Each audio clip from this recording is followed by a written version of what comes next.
Баршаңызға қайырлы күн. Бүгін мен сіздерге үй жағдайында дәмді әрі табиғи горчица дайындауды көрсетемін. Бар болғаны бірнеше ингредиент, ал нәтиже дүкендегіден де жақсы. Бізге қажет горчичный порошок, тұз, қант, сірке суы, өсімдік майы және тұздалған қиярдың рассолы керек болады.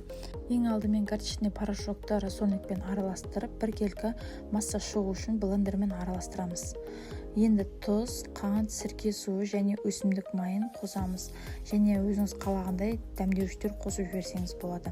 Барлығын жақсылап араластырамыз. Горчица негізінен өте пайдалы өнім. Ол ас қорытуды жақсартады, ағзаны тазалайды, суық тигенде көмектеседі және иммунитетті күшейтеді. Ең бастысы, ол табиғи және ешқандай қоспасыз үй жағдайында жасалады. Міне үй горчицасы дайын. Оны жылы жерге 1-2 күн қойып ашытамыз. Дәмі жұмсарып, хош иісі артады.